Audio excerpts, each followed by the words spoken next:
Wednesday, March 28th, 2018, about 9:30 p.m. Eastern Time. We're looking at the lower level water vapor imagery for North America. We're on about day 2 of rain here in western Maryland. Down here in the southern plains up through the Midwest has been getting hammered for, I don't know, past 3 days. And I would expect that to continue, on through, it's storm season, going through next month or so. We'll be getting a lot of rain and all that. Well, we'll take a look here, like, how these nice, long, straight, nice, smooth edges in between there.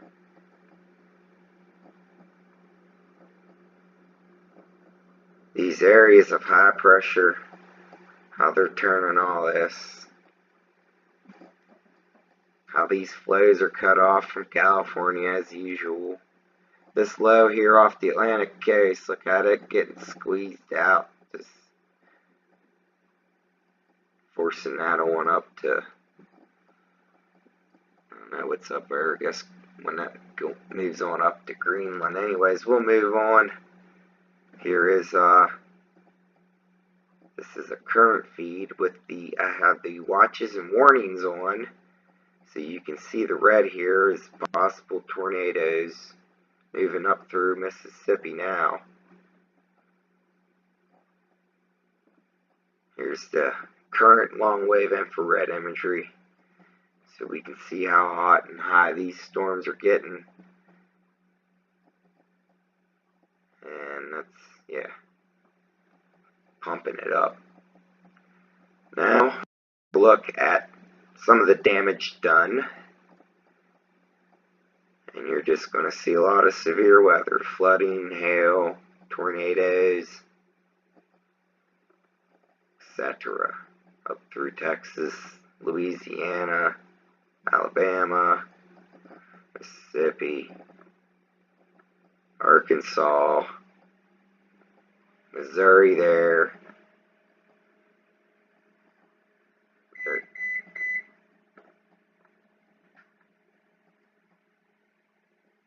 Thunder snow.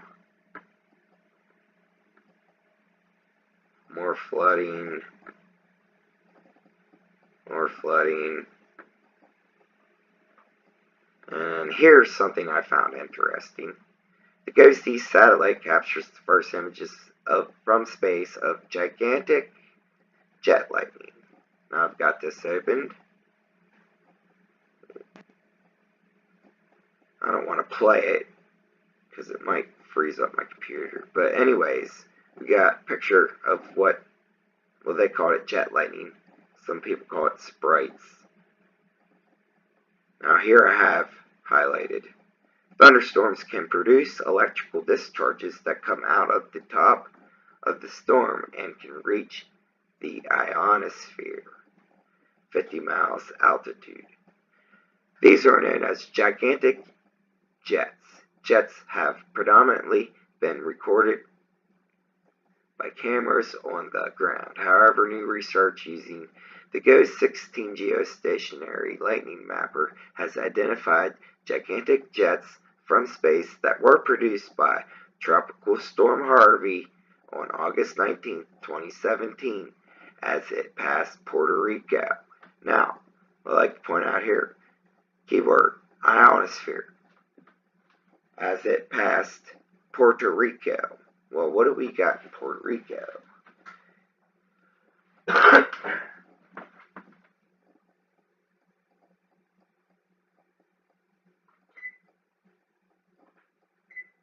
Well, in Puerto Rico, we'll go over to Jim Lee's site. This is climateveer.com or .org. It's a mapping like Google Map and all that. But here in Puerto Rico, we have a ionospheric heater. Zoom out. Where's other ionospheric heaters? Well, HARP, of course. But here in Puerto Rico, we have the Arecibo Observatory, of which they converted into a high-frequency ionospheric heater instrument, okay? So basically, they turned this big dish here into a HARP device. Here you can see the people. And you can see these large antenna arrays. Right? Now, when you think of Puerto Rico as of recently, what do you got? Well, they're not doing so swell because of weather warfare. And after Hurricane Maria, the weather just continued down there. Now, I know the NEXRAD Doppler radar down there got destroyed because Hurricane Maria made a beeline straight for it. Anyways, we'll continue on here. Since we're talking about Puerto Rico, here's some power outages. Puerto Rico is down to 87,450, which is an improvement. The other day it was 200,000, so good for them. They got some more power back on. And Texas is behind them right now. I suppose from the, these severe storms that keep popping up. Here's another thing that people keep talking about is the orange snow in Eastern Europe and in Russia. And as you see here, this is from a couple days ago, dust making it across the Atlantic. Okay. Now we're going to go to this is right before it got nighttime. This is a nice current. And it's just destroyed everywhere. You can see I'll just call it pollution from the air traffic. Here we can see this sandy, it looks like sand, right? And this sand is, here's a dust extinction map. And as you can see, this sand is wrapping all the way around the world, or at least according to this map. Okay?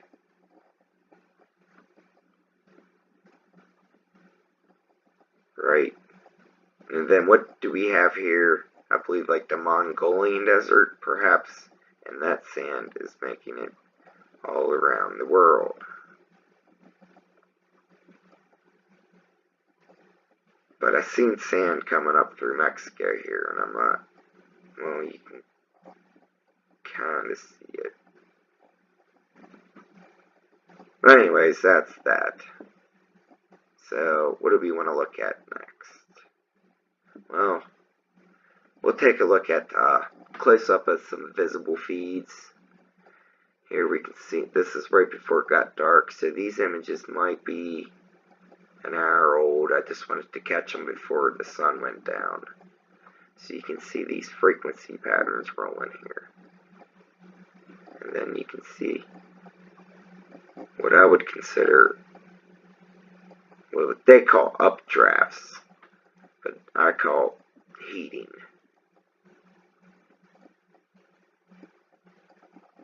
So you can see the frequency patterns. Pumping it up there in Houston. It's not pretty.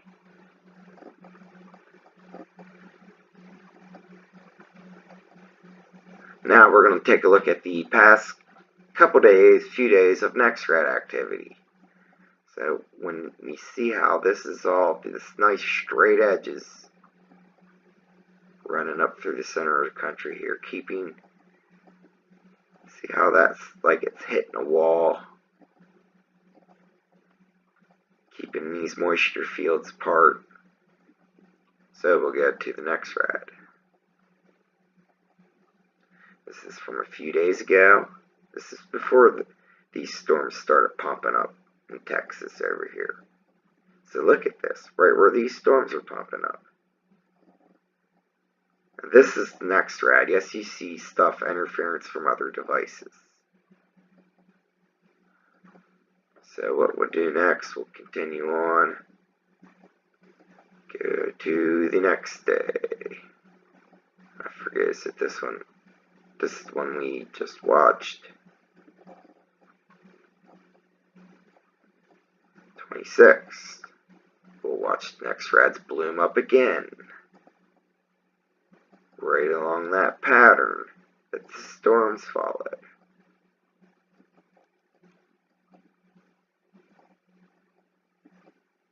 Now these next rads are multifunctional if you ask me. They can do a variety of things besides scanning for the weather. And work in conjunction with other devices. They can, But remember, we see nice straight lines right through the center of the country, and then you see these next rads bloom up. Behind that's this storm. Boom, boom.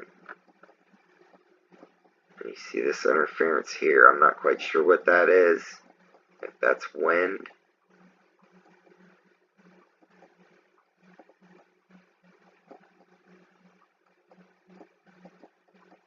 I don't know if Iowa's ever gets earthquakes. I know Michigan's got earthquakes before. But anyways, look at the flooding map up and down Mississippi Valley, and I guess we can expect this to stay pretty consistent. And then we're going to end on, I guess, forecast, see what it's going to look like precipitation-wise the next few days. Like I said, it's going to stay the same pretty well. I hit play, let it play out. When it's dark like that, that's severe weather. Now we're supposed to get possibly snow on Monday or Tuesday in western Maryland. So you can see these lines, storms. It's going to cause severe weather from Texas over through the southeast all week. On the weekend, it's supposed to be nice for us up here locally. But then, as you see this storm moving down, we could possibly get some snow, which I'm tired of winter. But anyways, I tried to sum all this up as much as I can, as quick as I can. Severe weather, pollution from airplanes. Like, if you don't think the airplanes are helping, they are. Now, air traffic has went up eightfold the past 10 years, and it's expected to double by 2020, so there's going to be twice as many airplanes in the sky, if we make it that long. Within the next few years, which ain't going to be good because, we get an average between 2 and 4 days a month of a clear sky. So, when it just disgusts me that, regardless of what it is, the sky does not look the same. We're getting less sunlight. It's disgusting. It looks like there's oil slicks floating by constantly. But anyways, I'm not trying to be all doom and gloom. Just be careful down here in the southeast. We'll check in at a later date.